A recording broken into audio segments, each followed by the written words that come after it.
at the late to the pros. If the Jets or the Giants play, you already know we roasting them, cooking them, put them on the grill. Sports talk artillery, yeah, we too real. King with the stats, coach with the smoke. WTF Nation, laugh till you choke. Wednesday, Heat, 8 p.m., no debate. Sports Bar Nation, we never show up late. Oh, this is the Sports Bar.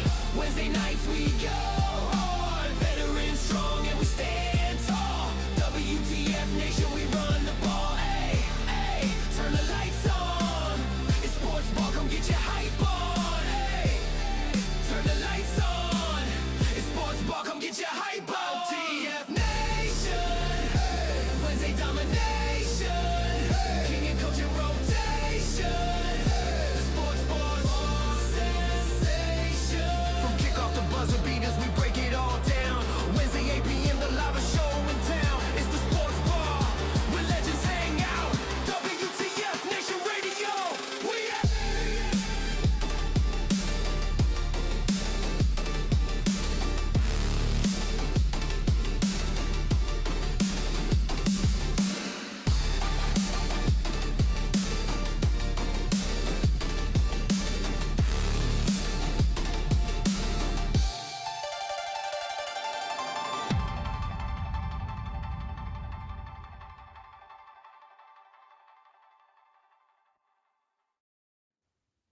Yeah, we just gonna jump right into it. What's up? What's good? What's happening? Welcome to the Sports Bar here at WTF Nation Radio.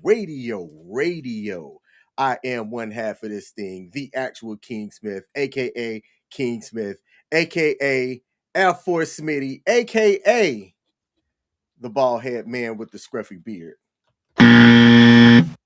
Tonight, co-hosting with me, while we have roughly about an hour of sports content, here is the man behind the mask, the guy with the Army sticker, the person who should have scored higher on his ASVAB so he could have joined the Air Force, the man known as Coach. Coach, let the people know something. I will let you know, in fact, that my ASVAB was a 89.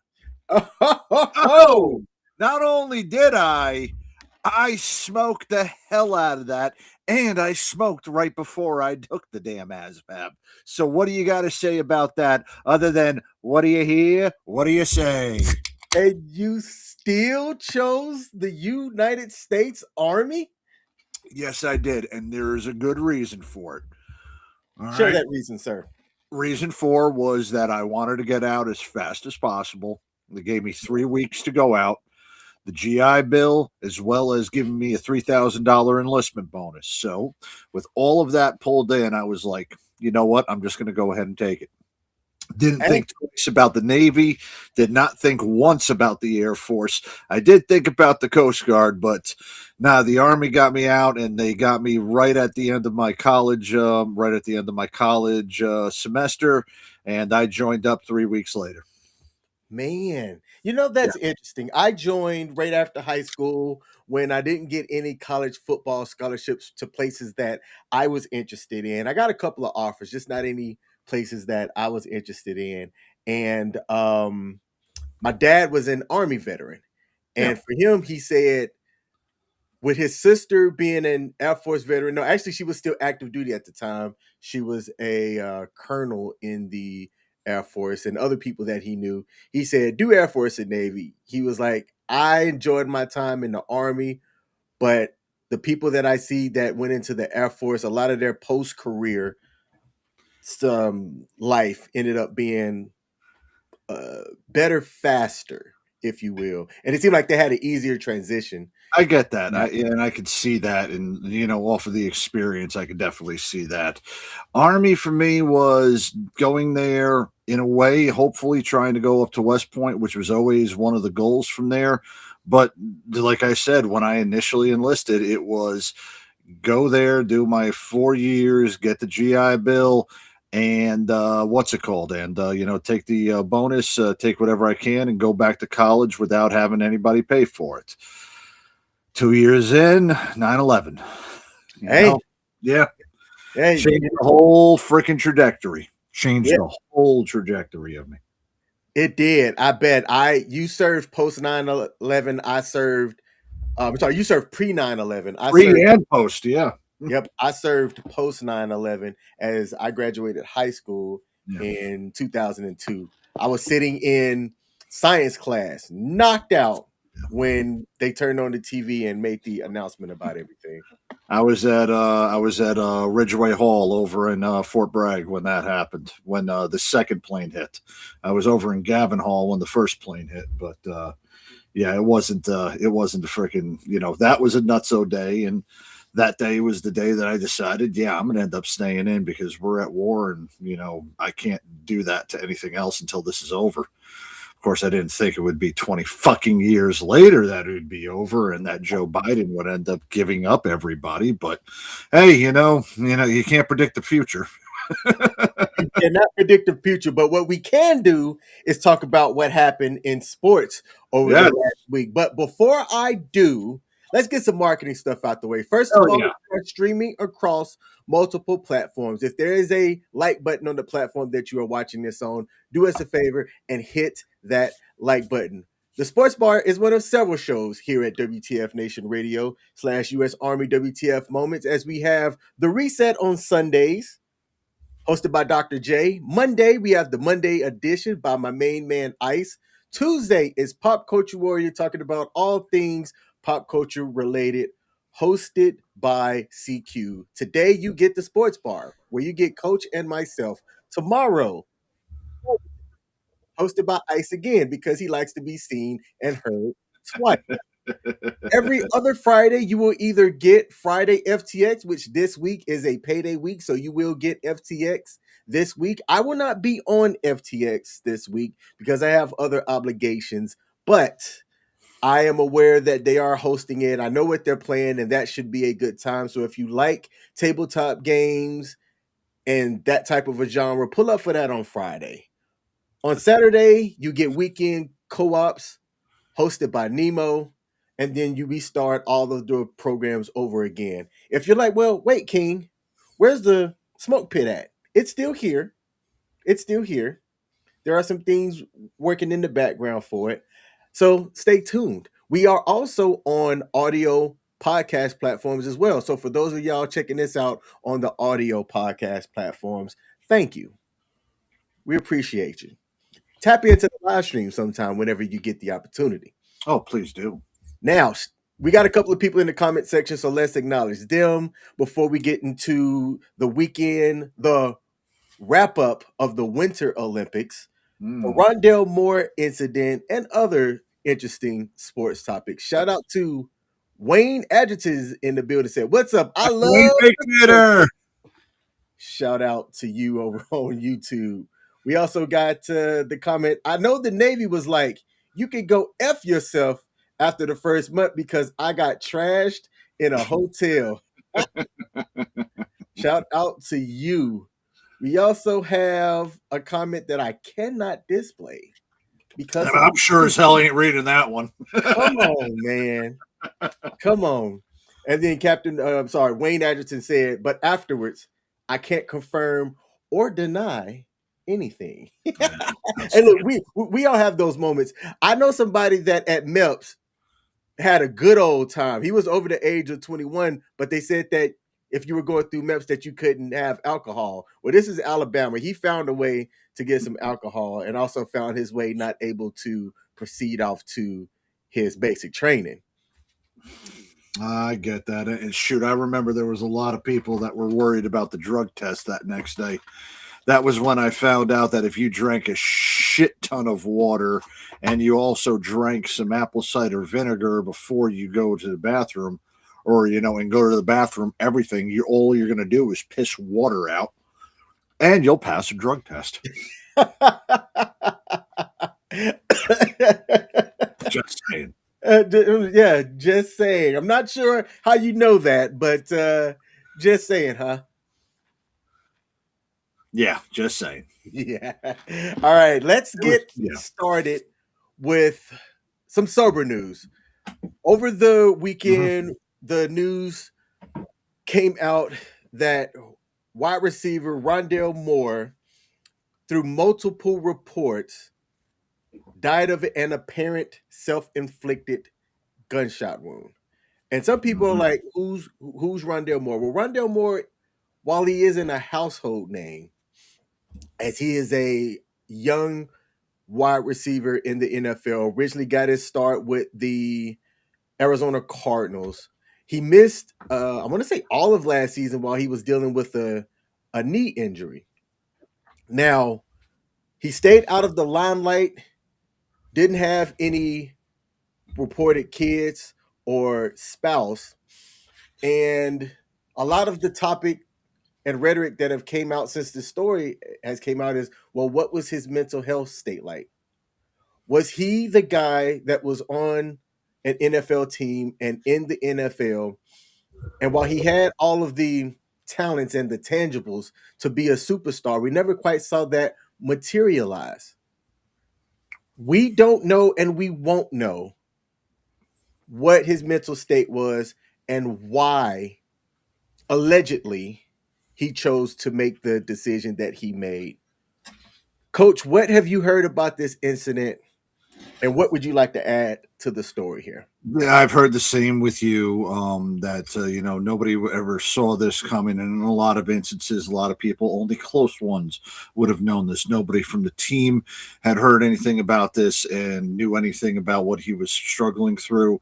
I didn't read anything about him having any type of prior history or anything else like that, and I don't know if anything happened right beforehand where he was devastated by some type of news or anything like that. But the pressures of being a NFL caliber player are immense. Okay. They are, you've got to perform. Your job is on the line. Every bit of it has to do with how you perform, not only on the field, but also off the field. So whether or not he was struggling with coming to that mentally, I can't attest to that, but I can attest that in what we have done and what we have seen and things that we have done, we have gone, through the military, we all have gone through some type of life altering things, some a hell of a lot worse than what others have gone through. So I don't judge the mental states of what people do, and I don't judge the reasonings for doing it, because everybody has a different bit of reasons. What I do, though, is I need to advocate that it doesn't need to happen again. And this is always that part where we need to check up on our friends. We need to check up on our family members. We need to check up on certain people in our lives that care about this. We're eventually going to meet our maker, okay? It's a hard, fast truth. All of us are going to end up eventually meeting our maker. Some of us are going to do it by our own hands, and that at that point we want to find out why they're doing it, why somebody would want to end their own life. And people have their reasons. I know I had 2 soldiers of mine that were underneath me that have since committed suicide once they've been outside. Oh, boy, I'm not allowed to say that regardless, died of suicide. And it's a damn shame. The best we can do as mental health is, educate ourselves on what the signs and the symptoms are, on what we should be looking for, especially with those that are depressed. And then we need to check in with each other. Okay. And it could be, like I said, it could be something very sudden that could cause something like that to happen, or it could be a long drawn out process. A lot of people with alcohol, I've had way too many people that have died of alcohol related types of diseases and illnesses and sicknesses, including my father. And it was a long process for him to die because of that. I have another friend of mine who, with alcohol, hit it for years and went into the hospital and died suddenly afterwards. I know people that because of the PTSD, they are drinking and they try to stop, but unfortunately their body has become so adept to alcohol that they cannot function without it. And it sucks to see them go through that. Long term, short term, it's up to us, and it's also up to those people, but it's also up to us to provide a hand and show the caring heart that we need to in order to do that. So I feel heartbroken that he decided to end his life, but there was nothing that we could have done.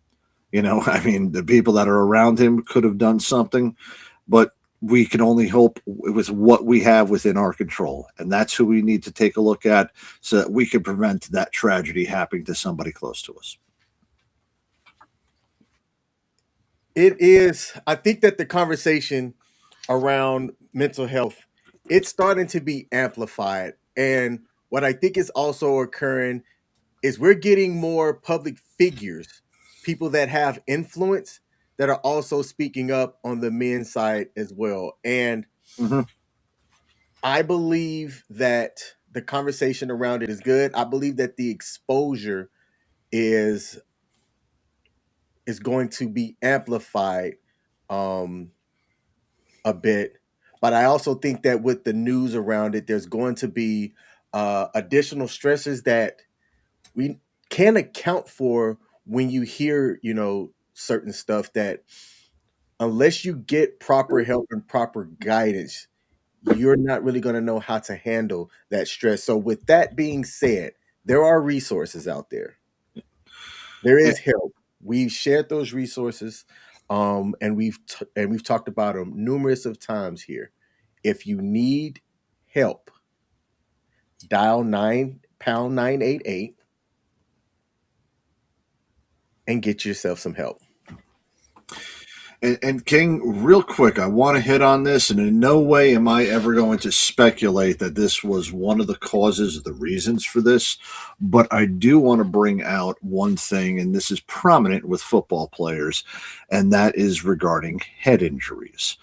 Go ahead. So there are a lot of there's a lot of medical evidence that equate the long-term head injuries with depression, suicidal ideation, PTSD type symptoms, and it has to do with the brain injuries. Okay, now it can be compounded on it because of emotional things right there, but playing football with all of the stuff that we've heard about with CTE and how everything has been regarding all of these ex-players who have shown signs of CTE after their deaths, because that's the only way to ever find any type of CTE, it would not surprise me if that as a young player, even at 25 years old, with just the recent developments that we've had with the player safety regarding head injuries, that he did not have some type of either beginning form or maybe a mild form of CTE. Now, I hope that they don't have to provide an autopsy or anything like that. And, I don't know how they would be able to do anything like that, but you see where I'm coming from. I do. Now, let me ask you this. Are you one of the people that you check those boxes that you don't mind donating your organs and things to science? Should something Yeah, I happen? do, but the only thing I'm really donating is my dick. I did not see that coming. I'm donating it to the frickin' Museum of Natural Sciences. Oh, man. I would have donated it to the Guinness Book of World Records, but unfortunately, somebody else beat me. This is my co-host, y'all. That is hilarious. That is hilarious. I do want to show something here on the screen regarding the Rondale Moore incident that happened that I thought was.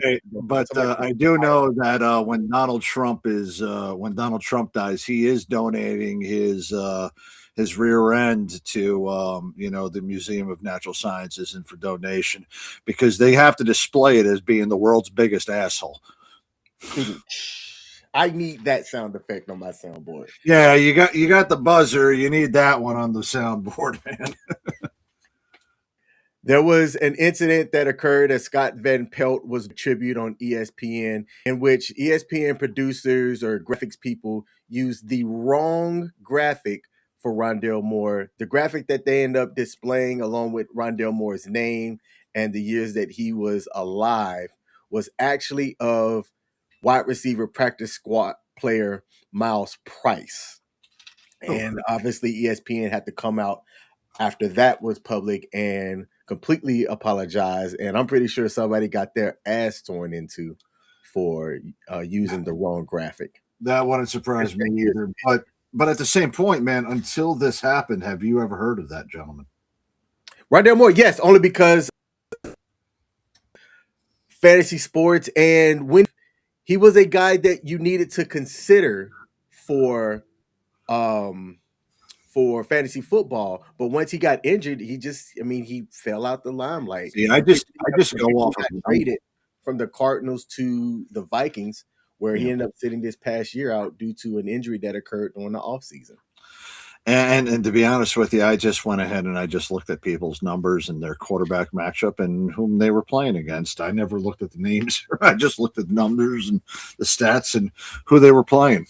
It's certain people, and that's the crazy part about the NFL is there are a lot of players, right? Linemen, you never really know what their names are. You might not even know what a lineman looks like in real life unless you see a gargantuan 6'3", 320-pound dude at your local Whole Foods, and you just go, I bet he playing the NFL. Wide receivers can have a little bit more notoriety. Definitely your quarterbacks and your running backs. This guy, he was allegedly like in college, he went off. He was supposedly gonna be like the next Tariq Hill. Like he's got that explosive type of speed. Just injuries never really allowed him to be that guy on the field like that to really showcase his potential. Oh, and you're right about with the NFL. The NFL, even though they do a decent job of introducing all the players before the game, especially the Sunday night game, the Thursday night games, when you're playing habitually on Fox or playing habitually on CBS, especially those 1 o'clock dead games like you're a D tier game, all you're getting is the name. You're not getting anything else, and you're only seeing these guys inside the helmet, so you have no idea what these people look like. At least in the the NBA and baseball, you get to see what these people look like almost at every at bat and while they're in the field. I didn't know what the heck, Kelsey's brother looked like until he started a podcast. I have no idea who Elijah Vera Tucker was, or even the guy who is on the Jets that they drafted in the first round last year, the O-lineman. I've got no clue who any of them. I don't know who they look like. If you would have showed me a 300-pound picture of you, I would have thought that you would have been an NFL lineman. Okay, that's the truth, but. Unfortunately that is true about that, but in a way I do, like I said, it sucks that when certain things, and I will bring this up, he probably had a lot of higher expectations for him, and he probably had a lot of pressure on him growing up. I don't know what his background was, but he probably had a lot of pressure on him to go ahead and excel. And when he got to that pinnacle part right there, it all wasn't what it was cracked up to be. And on top of that, his performance wasn't all that was, it wasn't up to the par that he thought it was going to be. So it could have caused that certain things. And I mean, it could have been. Reality might have bit him pretty hard. But like I said, I'm not trying to speculate. May Rondale Moore rest in peace and his loved ones get the closure that they're able to get. Absolutely. From his passing. Now, let's change topics here. Staying in the NFL, this one was sent to me by a fan of the show, and it was regarding a play that happened between the Week 14 matchup of the Ravens and the Steelers. Aaron Rodgers threw a pass that was batted back to him. Mm-hmm. And Ravens linebacker Teddy Buchanan wrestled it away. Replay ruled it a Rodgers catch. Now, well after the fact, the NFL says that the call on the field of an interception should have stood. And of course, the Baltimore Ravens, specifically to lead this off was Lamar Jackson, went on to X and put his comment about it. Did you hear that news and did you remember that play? As a Ravens fan, I do. I heard the news. I don't remember the play, but I did speculate about everything that play could have meant regarding your team. And just think about this. In that case, Mike Tomlin could have been fired. John Harbaugh could have stayed in Baltimore. And then on top of that, you could have had Aaron Rodgers already announcing his retirement just based off of that one play. I'm just saying that could have happened, and somewhere in an alternate reality, that may have actually happened. But, well, you play live. The NFL has done this several times where they have seen that they have screwed up a play, and in the end of the year, they've done this. In fact, I remember this during the 98-99 season with the New York Jets and the Seattle Seahawks. The Seahawks lost the game on a last second on a last second touchdown run by Vinny Testaverde. Vinny Testaverde was down at the 1 foot line, but they still scored it a touchdown. At that point, there was no replay after it. And then at the end of the season, they noted, yes, we made a mistake regarding that play. And if that was the case, then Seattle would have ended up winning. Seattle would have been in the playoffs, and the Jets wouldn't have been the number 2 seed. They would have been like the number 3 or the number 4 seed. I say that to say that people are human, and when those certain things happen, regardless of what instruments we have to review the plays or whatever, the human element will still play a part in the game.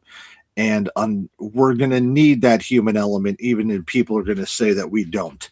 Somehow, one way or another, and baseball is the worst of this, they are going to be going to, pitch zones and, automatic, detection of these daggone, these rules, of what the strike zone is supposed to be pretty soon.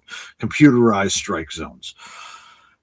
For me, I think it's a little bit too much reliance on the technology, and the human element is what has happened. But in baseball, we've seen a perfect game being called because there is no replay, and a first base umpire screwed up on the 26th out or on the 27th out, which should have been called. He called the base runner safe. Well, the same thing happens in the NFL. The NFL also hasn't adopted, and we've been talking about this one for quite a while, the NFL hasn't adopted anything regarding breaking the goal line in the same way that soccer or football over in England and, the rest of Europe has created all of their stuff regarding, whether the ball has passed the goal zone, or in tennis, whether to show that the ball is in or out. The NFL, which is the most popular sport in America, should be implementing that, but they've kept the human factor in there. So while the complications and everything else has gone through there regarding the outcome of it and how this could have affected it, and the NFL apologizes to it, what they should be doing is just trying to train their refs and their replay officials a lot better so that this situation doesn't happen again. By the way, you do know that the NFL referees are all part-time employees, right? No, I didn't know that. Yes, it's not their full-time position. Major League Baseball, I believe, did have everybody as their full-time position with only getting played during 6 months a year. But the NFL has been using part-time referees for a while. Obviously, the ones that have been around the league for a while, and they do rate all the refs out there. But there is part-time rules regarding it. And in a way, if they did make it fully year-round, a lot of people say that would bring a little bit more professionalism and not a lot of missed calls regarding the officiating in football. I don't know whether or not that to be true. I do believe more education and as much education as humanly possible regarding refereeing in the one of the more complicated games is necessary, regardless of what, how high you are in the up there in the league. But in your case, King, I'm sorry, brother. Now I know it sucks for you that they could have done this, and Harbaugh wouldn't be the Giants coach right now if the play probably changed a different way. But yeah, tough break, man. Now, that wasn't the only play that was highlighted in this review. There were 2 plays that were highlighted that they actually said that the refs got wrong even after the replay review. And I'm going to show the other one here. I think I can play this one without getting zonked. So this is the other play right here. This would have been the go-ahead touchdown pass from Lamar Jackson to Isaiah Likely. That was ruled incomplete. Fake to Henry on first down. Go to the end zone.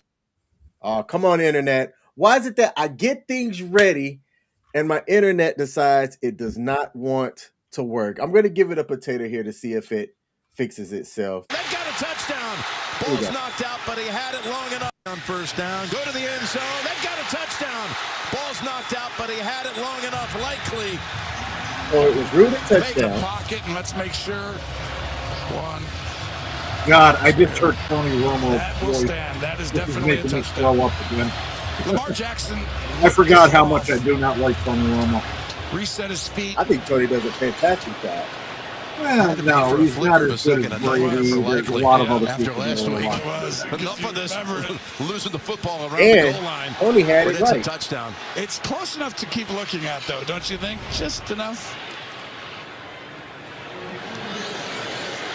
And then a replay review happened, and they called it incomplete. Yeah. But now, several months after it occurred, the NFL is saying that they got that one wrong. So, and the Ravens couldn't end up getting in the end zone, and Pittsburgh went on to win 27-22, got the division, and then got murked in the playoffs. If we had a chance, I'm just saying. I get it.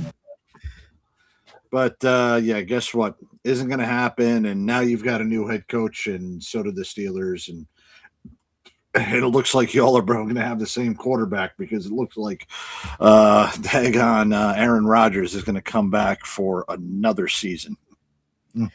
Now, I do like that Lamar Jackson can laugh.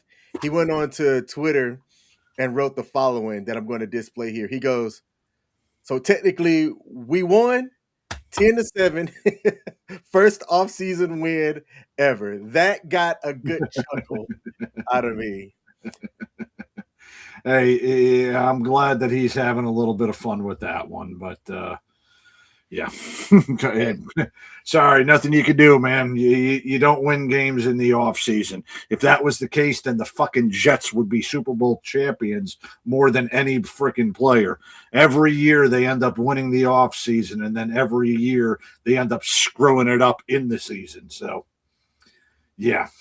Let's take the time to acknowledge some of the comments we have. Shout out to God Happened to Me's in the building, said, good evening. Appreciate you tuning in. Wayne Adgerton said, good thing I have a good therapist. Hey, man, a good therapist in your corner is what you definitely need. Also followed that up with and said, I have an F ton of permanent injuries and seizures, which scare the crap out of me. And it's like your body is trying to destroy itself, and it can hit like lightning. Luckily, I'm on some good meds and therapy, both physical and mental. I'm glad you got the things that you need, brother. That is good for you. Also had a comment that cracked me up. Sonic the Hedgehog would be a good running back in fantasy football, but Batman might get his rings, though. Who would you prefer, Sonic or the Flash as a running back? Well, here's the thing. All right, I'm about to nerd out here for a minute, okay? And this isn't like CQ comic book nerd out. I'm about to nerd out real big with science, all right? Because now let me ask you something. If I say black science guy, do you know who I'm talking about? No. Do you know who Neil deGrasse Tyson is? Yes. Okay, now, all right, good. So you know the name. Some people just know him as the black science guy, all right?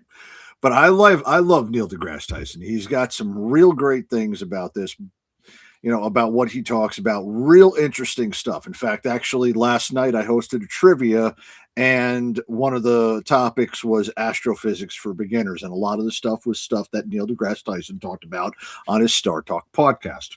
One of the things that he mentioned was about comic books.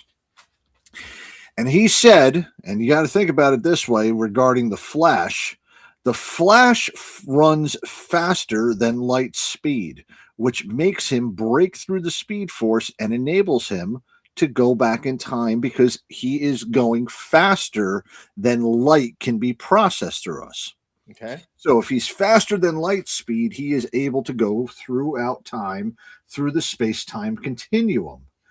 Well, when he brought that up, he also, when I think about that, if you are going to get a NFL if you're going to be an NFL running back, you don't want somebody who might accidentally run so fast that he runs back in time. I like it. Think about that for a minute. Okay. He can run so fast that he might run back in time and might run into the previous play. You risk that if he's really going to run that. So I'm just saying, if I had Sonic, at least I know that he would go in through a ball and he would be small enough that he could fit through the legs of any of the defenders and sweep past anybody who would try to get on top of him. Now, obviously, he would, if he got hit, he would have to stop. But at that same time, he would also have to recover any rings around there. So if I were a trainer, I would at least have one golden ring on my hand at all times so that this way Sonic can go ahead and run. In fact, I'd load him up with maybe 10 before he goes. But if I was a trainer and I had the Flash with me, well, I don't know what I would do with that one. Okay. But like I said, he has it's like the Brett Favre and the Aaron Rodgers effect. They can throw so many great balls, or the Brett Favre is definitely a better idea. He's such a gunslinger that he can throw these phenomenal touchdown passes, but then he throws a ridiculous, stupid interception in overtime against New Orleans, and then the Vikings never get back to the NFC Championship. You see where I'm getting at, man? It could happen out there. That's why I have that. Now, I got another thing, and this is one, hopefully, if CQ is watching, I do have something regarding Neil deGrasse Tyson that I did not know about until yesterday, and this is actually pretty cool. Do you know that Neil deGrasse Tyson actually altered the origin story for Superman? No. So it's coming to the same thing about traveling at the speed of light. So Superman, in one of the comics, was going to go to the Hayden Planetarium where Neil deGrasse Tyson works, and because he's 27 years later and approximately 27 light years away is where Krypton was. So he was going to be able to view through the telescope the destruction of his planet as the light would have finally hit Earth. Okay. Now, the original comics all said that Superman traveled at light speed to hit Earth. Now, if he had traveled at light speed 27 light years away, he would have been in Earth at 27 years old, not a baby, and he would have arrived at the same time that Krypton was being seen as exploding through the telescopes. So Neil deGrasse Tyson told the people at DC about this, and DC Comics changed the origin story to say that Superman, in his escape pod as Krypton was being destroyed, traveled to Earth through a wormhole to get him there instantaneously so that he could arrive and see his planet of Krypton be destroyed. Yeah. You are a nerd. That was a total nerd comment, and I am proud of that one. I will say that. Man, all right. Let me ask you this. There is the NBA's new 65 game rule that was supposed to stop load management and have your stars be more available so that the market's higher for the tickets and people are going to come out to the games and all of that jazz. Well, the two leading people for the MVP, that's SGA and Jokic, are getting very close to missing the minimum amount of games that they can miss to be ineligible for the MVP. If that occurs, do you think that the NBA is going to tweak that 65 game rule?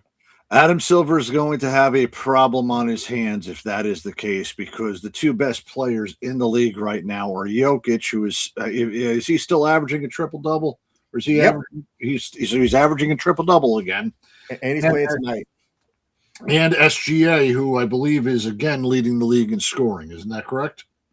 That I'm not sure. I'd have to look it I up. think I think actually I believe Kate Cunningham might be, but regardless of that, okay, we're going to get into an entire debate regarding the MVP voting as well as other types of votes. But as we've seen, the people who vote for these things, which should be the players, not the media members, they're the ones who should be the ones who, determine that, not the NBA coming up for who is, whatever reason. But you're going to have a problem on your hands if SGA or Jokic are not the MVP of this season. I can't give that to Jalen Brunson. I can't give that to anybody else. You sure as heck not going to give that to Cade Cunningham of Detroit. The only other person that I could truly think that could be one because of how well he's played, but at the same time, too, he will end up being, he might become ineligible for it, is Victor Wembanyama. Okay? There needs to be massive reform regarding the NBA schedule, the NBA teams, as well as how everything is being done procedurally within the NBA. Load management and the way that this body thing has been coming should be reserved for people who are 41 years old, just like LeBron James. By the way, Michael Jordan never had load management. But keep going. So what I'm saying is that with all of these things that they're pulling out, I'm glad that the NBA is doing this, but now they've pushed themselves into a corner. They've also pushed themselves into a corner now with the Utah Jazz tanking so that they can get a higher pick in the draft, and now they're going to be having to revisit the entire competition committee. There's been a lot of things within the NBA that has not been savory. The style of play that they're playing right now, the chuck and three and go back on D. Look, that's now the way that they're playing it, and until somebody else comes out with that is just dominating the paint at 7'5" and 7'6" and is not shooting threes like Wembanyama, then you're going to have a little bit of an issue. But man, everything's too spread out right now. The play of the game right now is pulling it. The players have way too much pull, and there is no respect for any types of rules regarding the style or the game of the play. And let me also be honest with you too. Are you just tired and sick and tired of pretending to care about the NBA regular season? No, I typically don't catch it until after I do like the beginning because I like how they changed the format. I like how they have where the first half of the season, first half of the trophy. But then really it's not until the playoffs that I really care. I'm not even that interested or invested in the All-Star game unless I was going in person. Oh God, that should be another topic for another night about these exhibition games, because there is not just I think all sports. I think we're done with all of these exhibition games. That's just me. But the NBA's got a competition issue. Popularized by Kawhi, the load management is coming out, and screwing up the players on the teams. Fans are getting disinterested because, the players that they want to see play are the day before not playing because, load management. Even though they're a healthy scratch, they're not able to play. With what we're seeing right now regarding the MVP and how all of this is going to play out this season, there is going to need to be a drastic change. And I do think SGA will end up playing enough for it. I believe Jokic right now, with how long he's going to be out, will now be ruled ineligible for it. But I think SGA will play enough where it's not going to be an issue, but it is a little scary that it has become this bad of an issue. So The collective bargaining agreement in the NBA, I believe, goes out in 2029 or 2030, right around the next time the media deal comes out. No, excuse me, the media deal just started this year. But the collective bargaining agreement does need to have some rules done. And the NBA competition committee needs to fix some things regarding the teams tanking as well. So there's a lot of stuff that the NBA has on its plate, and it sounds like we are, I'll say this, we're griping on the NBA right now for what they're doing. They at least tried to do something with this mid-year, mid-season tournament, but I will, as a Knicks fan, I will be appalled if they hang a banner up here that they were the mid-season champions like the Lakers did with LeBron. But I at least applaud that it would be some type of spectacle of watching it during the season. And on top of it, too, you got the little special courts for those. But the NBA, I'm tired of pretending that I care about the regular season until the playoffs come in. And then on top of that, too, the playoffs with the play-in teams and the best, out of the 2 out of the 3. Look, they're just like those games that show up, on the Tuesday and the Wednesday before the 65 and the 66 ranked teams in the NCAA tournament.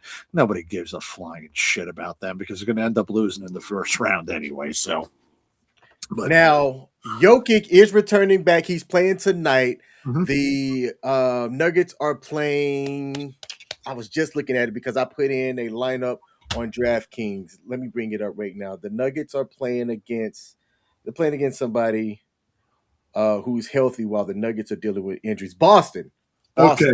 They are playing at Boston. Jokic is playing after a 16-game knee injury. Jokic can only miss one more game this season to remain eligible to try and win his 4th MVP. And currently, right now, he's the contender behind the returning MVP, SGA. Now, SGA, who's missed 11 games so far this season, he can miss 6 more for the rest of the season to stay in the running for his 2nd straight trophy. Who do you think right now is the current 3rd in the MVP odds? I told you, Wemby. It is Cade Cunningham from Detroit. My opinion, I think it's Wemby. I think if we're really talking about best players and most valuable players, Wemby is that one. I can see Cade Cunningham being up there too, and I mentioned him just earlier. But for me, it's still Wemby.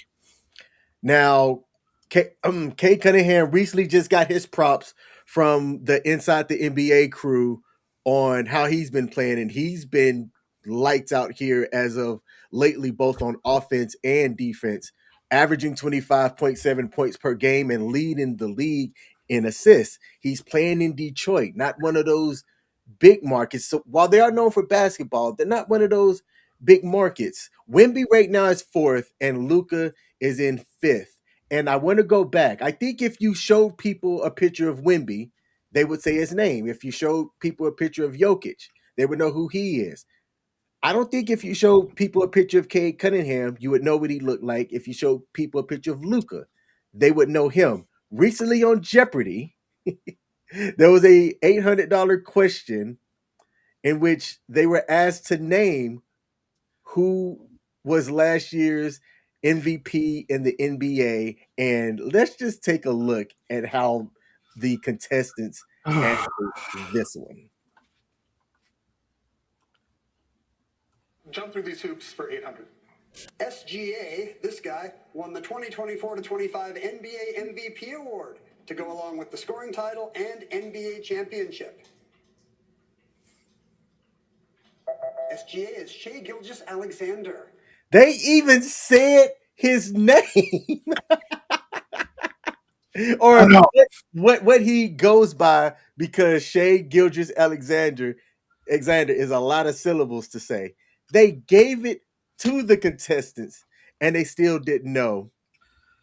Yeah, that's speaks to the market that he plays in. And I'm not entirely too sure that if you were to showcase, like, there's a handful of players that if you put their picture up and ask what their name is, people would be able to say. This guy won the MVP last year.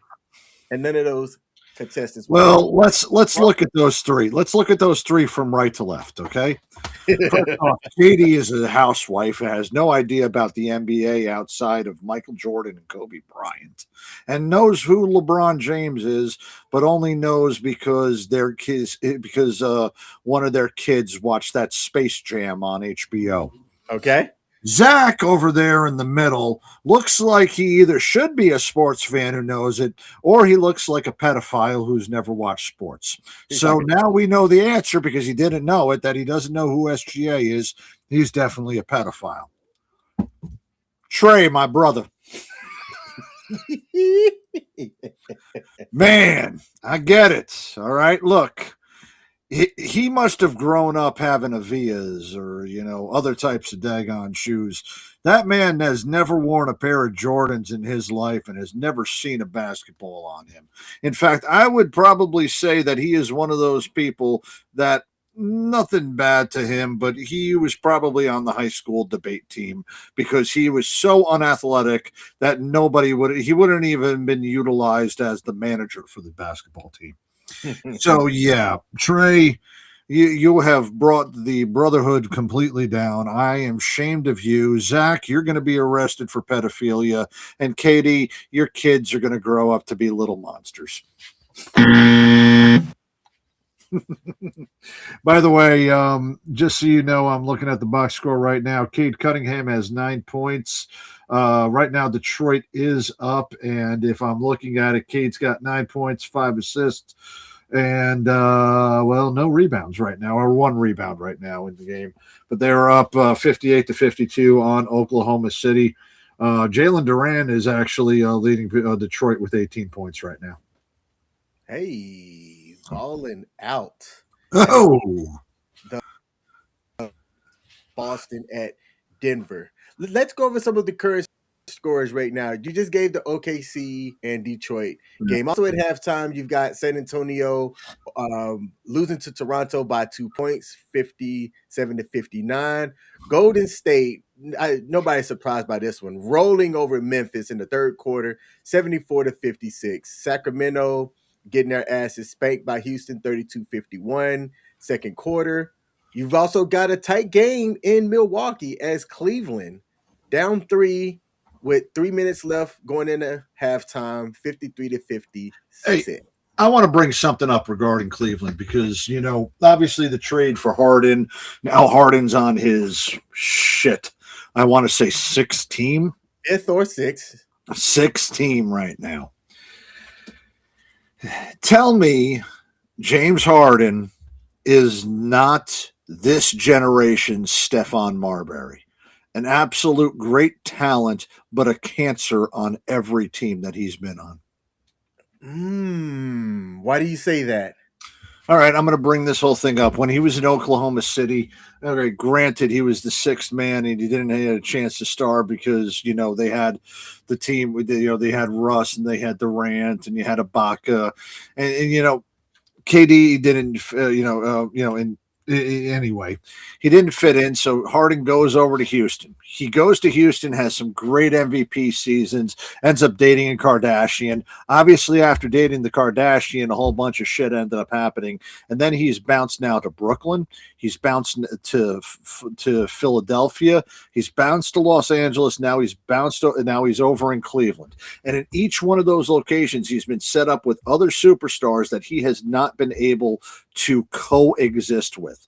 And each one of those teams that he has been on has not made it to any type of championship level. For such a high star that he has, and with how polarizing he plays that game, ball hog, I will also mention, he can score as much as he wants, but his teams have not done anything. He has also disrupted a lot of the teams that he's been on. He disrupted Philadelphia. He was part of it. And I'm not going to say that he is the sole person to do it in Brooklyn, but the fact that him and frickin' Kyrie Irving were together was a fucking miracle. And obviously that was an abortion that never frustrated all Nets fans, never proved any type of fruition. And Houston never was able to reach their lofty goals that they had for championships. You know, they kept running into the buzzsaw of Golden State and then ran into the buzzsaw of what's it called? You know, they lost. They were losing afterwards. So I'm just saying this. All the hype that, you know, that Harden has had, all of the greatness that he's had, he has not delivered a championship. Draymond Green has got 4 championships, right?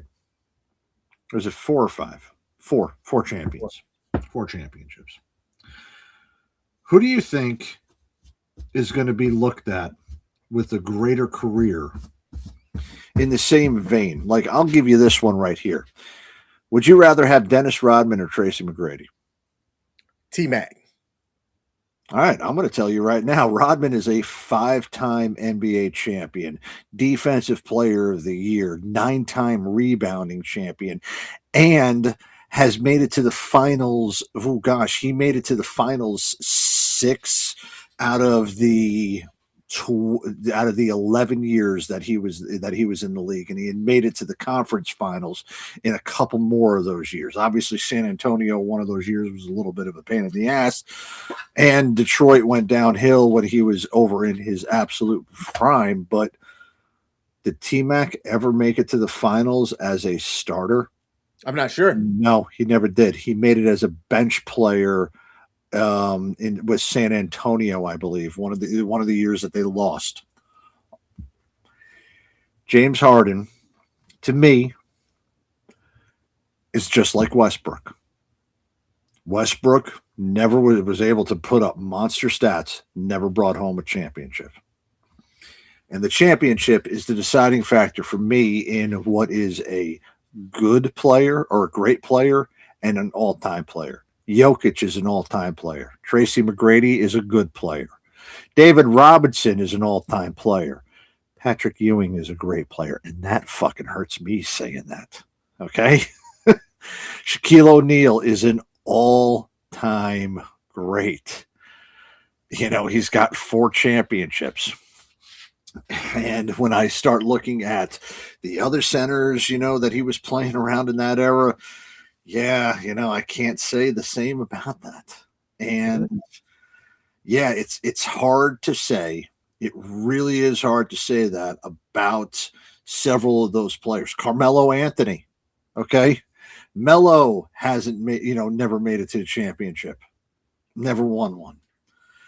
You have that hall of great players, and Harden's going to be in the hall of great players, and he'll end up being in the Naismith Hall of Fame, but there are guys like Draymond, the guys like Rodman, guys like Big Shot Rob that I would rather have over in my team because they won.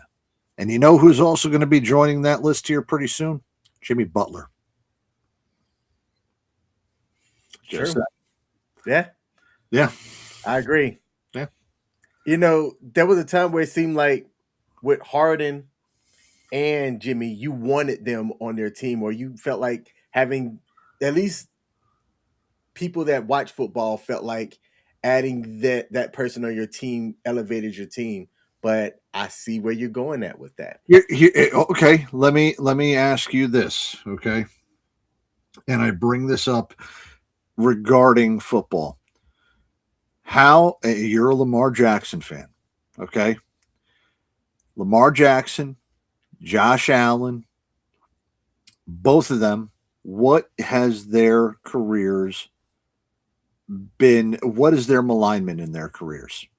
Never won the Super Bowl. They're MVP candidates. They've never won the Super Bowl. Same thing with Joe Burrow. Never won the Super Bowl. I mean, for fuck's sake, Sam Darnold won the Super Bowl. Okay. But the championship, that is the separator between the greats, is winning those championships. And that was a long way for me to remind you that LeBron James is 4-6 in the NBA championships, while the greatest of all time, Michael Jordan, is 6-0. Shout out to Pop Culture Warrior said, yo, yo, yo, what up, homies? And PCW. by the way, CQ, you definitely wouldn't know that thing I was talking about earlier with Neil deGrasse Tyson because it was DC Comics, not Marvel. He doesn't And if watch you don't know DC what we're shit. talking about, I actually think I'm going to clip it for you and send it to you. And maybe He doesn't follow DC shit.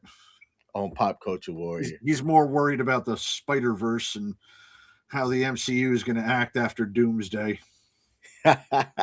Now, Coach, let's end tonight's show talking about the Winter Olympics, Yes, how please. the U.S. did, and what potential controversy came out of it. But before we do, I want to showcase this one video, and another content creator played this video on his page, and I listened to it, and it made me chuckle.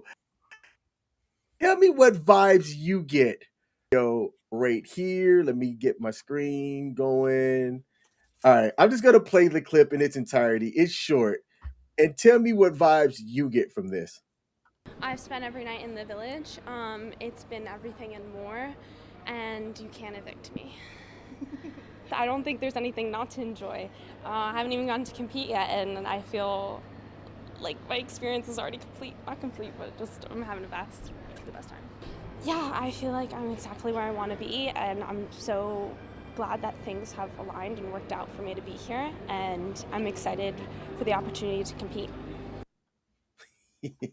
Okay, that was a short clip. But what vibes did you get from that short video? She met the Jamaican bobsled team over in the showers.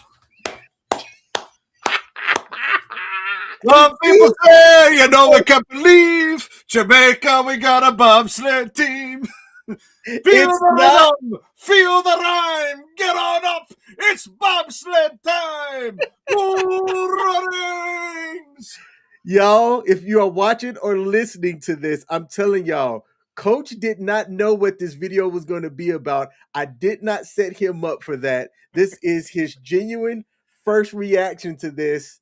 And that was the same vibe that I got when I saw that. I said, this is somebody's first time being out, and they wild out, used up all them condoms. It's an Olympic Village. All right, you know what? Hold on, and I will say this. I really do think that. Look, in no way, shape, or form am I any type of world-class athlete. The highest I've spent every night in the In no way, shape, or form am I any type of world-class athlete. Me neither. But I do know what it is to live somewhat of a sheltered life. And then when you have that moment of freedom, everything around you is like new and exciting and awesome and all of that. And inside the Olympic Village, well, you're not around your parents. You're not around coach's supervision. You're not doing all this. You are free for whatever you want to do, to hang around with other people who have similar experiences with you, are at the height of their athletic abilities and everything else that they have in their life. And they have no, set different things. So look, that girl right there, yeah, she's got that look on her face like she just saw a black man naked for the first time and knew what she was going to be enjoying for the rest of her life. All right? You've got to be able to read between the lines on that one. I know I was crying laughing. I said, oh, that's somebody that, just like you said, and it's very similar to the military. When you get young studs, people 18 to 25 out together in a location, no supervision, there's going to be a lot of yes. Period. Look, Period. Yeah. And look, it happens. It's the nature of the beast. Look, best of luck to her. If that was the best time in her life, well, maybe in France in 2030, she'll be saying a different story. I hope she is competing in France in 2030. She'll probably have a 4-year-old by then. or 3-year-old by then. Yeah. All right. Let me pivot to the medal count Yeah. Let's get off of this one right now. So if you take a look at the screen, for those of y'all that are listening on the audio platform, the United States was not the leader in gold medals nor total medals. We were second behind Norway. Norway dominated the Winter Olympics that went from February 6th to February 22nd. But the U.S. did something for the first time that hadn't been done, I believe, ever. Both the men's and women's team took the gold. Yep. And that right there was the highlight that came out of this Olympics for the U.S. And that came with some controversy. Yes, it did. As our president, Donald J. Trump, called and congratulated the men's team. And while doing that, he also made a joke that came out that people perceive inappropriate. He said, and I'm going to bring it up here. I was hoping to find it as I was chatting here. He said that he might as well go ahead and invite the women's team as well to the State of the Union because if I do, I'll probably get. If I do, he said, I'm going to read the quote here. I must tell you, we're going to have to bring the women's team. You do know that. And then he started laughing. And he said, I do believe I probably would be impeached if he didn't invite them. Mm-hmm. And what people translated that to was that the women's accomplishments in the sport wasn't as major as the men's accomplishment in the sport, even though the women's team have won 3 goals since women's hockey got introduced in 1989. Now, the men's team did join the State of the Union that occurred last night, but the ladies declined, citing an already tight schedule that they had that they couldn't make it. What say you to the Winter Olympics in general and the ensuing controversy that came out following that?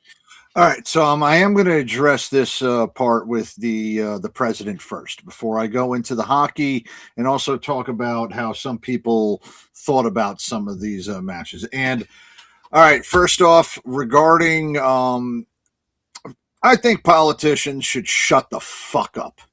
And yes, look, Donald Trump said that, but there was also some women from that team that had mentioned some bad things about it. And then Trump opened up his mouth and, acted like Trump and said something fucking stupid.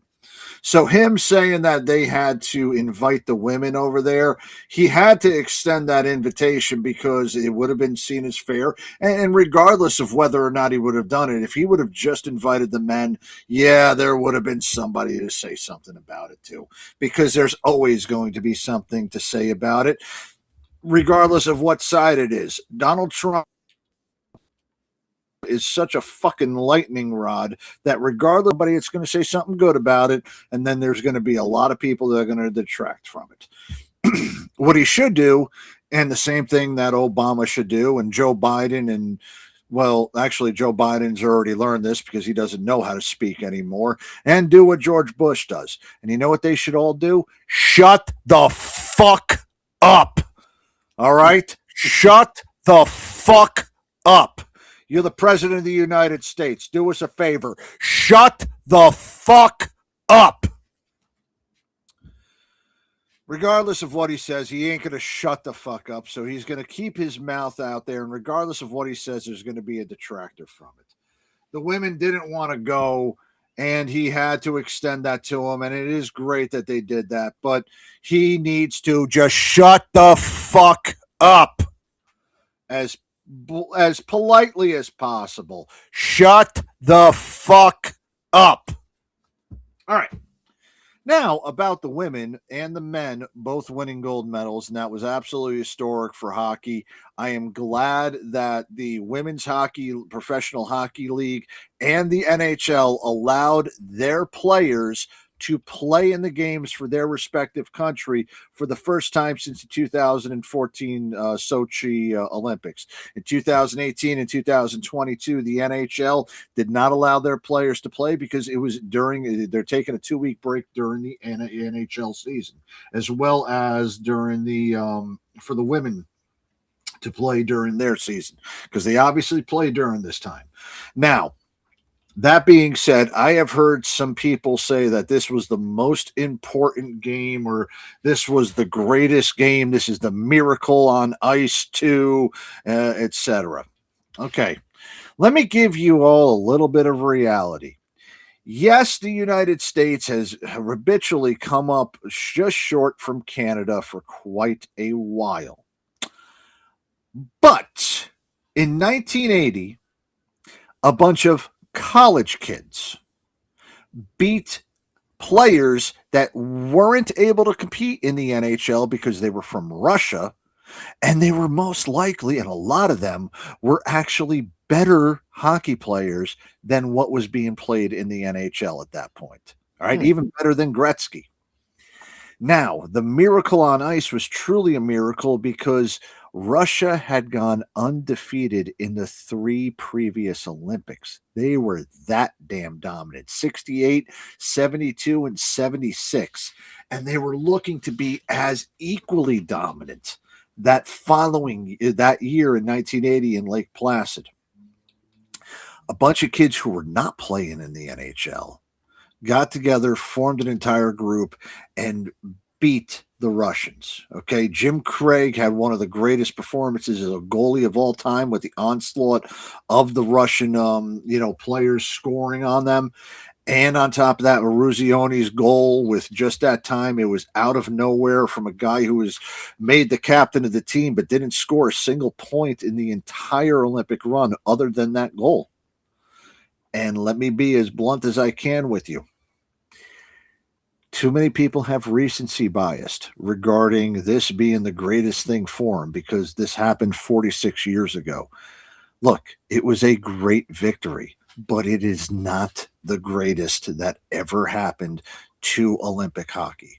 In fact, here's the funny thing, and I brought this up. King, do you know when USA beat the Russians in Lake Placid in 1980, do you know what round that was? Mm-mm. It wasn't the gold medal game. That was actually the semifinal game to get into the gold medal game. They, the next night or 2 nights later, had to beat Finland in order to win the gold medal. And by the way, they started off the game down. I think Finland scored 1 or 2 goals before them. And Coach Herb Brooks basically told them, they said, you guys came all this way and now you're going to finish in second fucking place. That ain't going to happen. Now, the thing I also like about what happened with the hockey is that, I cannot remember the gentleman's name. Yeah. Oh, you got Grudeau's name right there. Okay. So Grudeau actually passed away, and he was killed by a drunk driver, him and his brother, in a car accident in 2025. And he would have been one of the players on this team. And I'm glad that the men's team not only brought out his jersey, but brought out his kids in celebration and allowed his kids to be part of the celebration on the ice for the game. So awesome job on the men's team for allowing that to happen. But hats off to the women's team, because they have been a great team when it's come down to international play for hockey. But unfortunately, I'm not going to say unfortunately, but realistically, they're not the draw for women's sports in the Winter Olympics. It's always been the figure skating. Okay. Mm-hmm. So, yeah. And I will mention that the figure skating, if we were looking at that, Alyssa Liu, she ended up taking the gold home in figure skating for the first time since, I believe, I want to say 2002 or 2006. It was the year. It might have been Sarah Hughes. No. Let me get up to that one real quick because I'm pulling it up.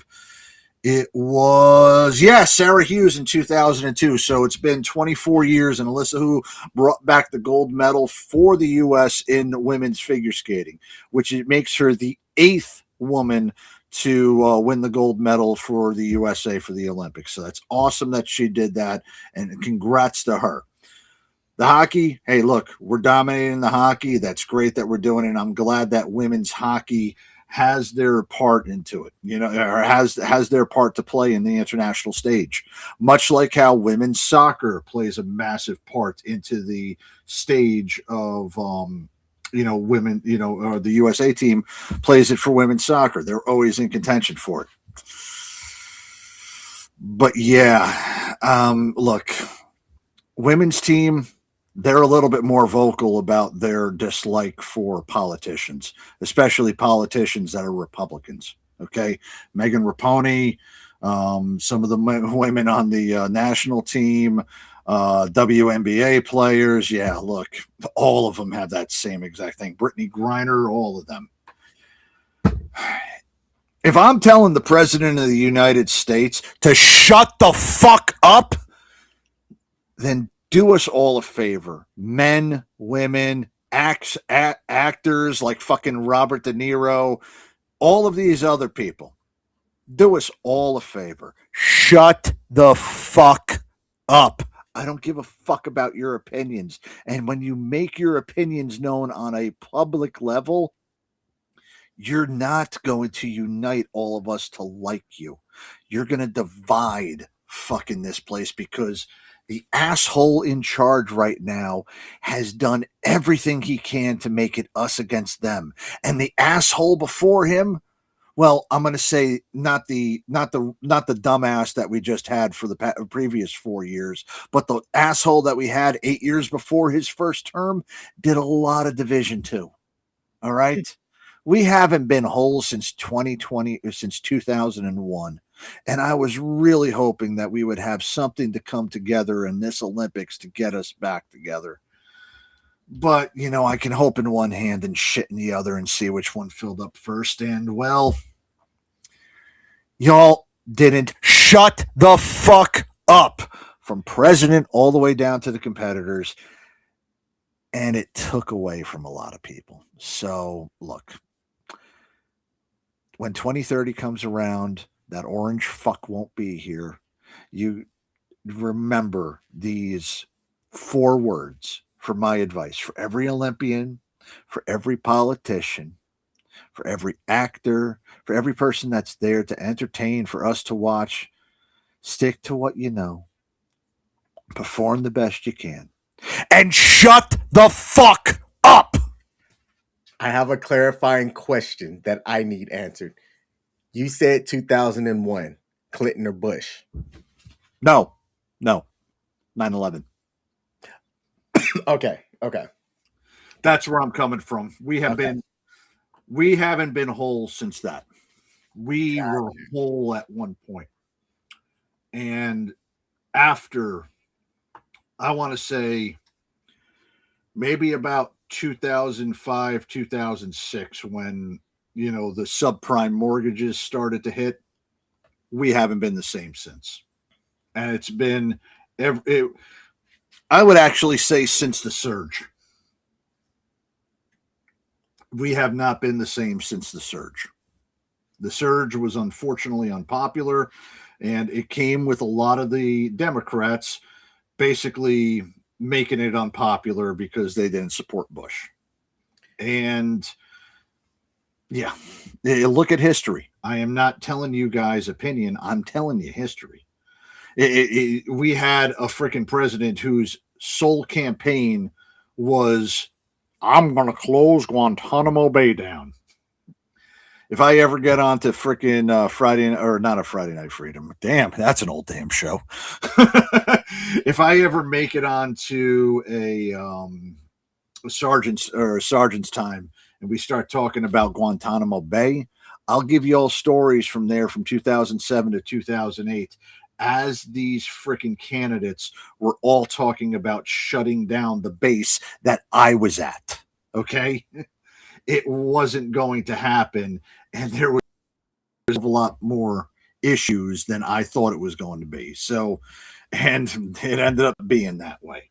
But there has not been a unifying thing for us in decades, and it sucks.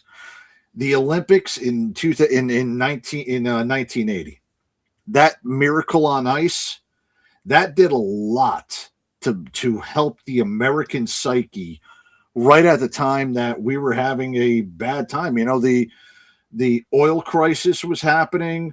We had a slew of hostages that I believe from either Lebanon or Iran. I can't remember which place it was. I think it was Iran. And, there was a lot of things that were happening that, USA wasn't doing well. And we were in that same situation. We have not been doing well in a long fucking time. And we have not been united in a long fucking time. And I'm getting fucking tired of it because politicians, athletes, actors, assholes who have no bearing on our life won't shut the fuck up. There was a question in a comment from Pop Culture Warrior. How much money to get King to shave off his beard completely? There may be a number, but in order to drive up the market, I won't say what that number is. Shout out to Sparta HQ Network over on Facebook. Said, hey guys, hey Sparta, appreciate you tuning in.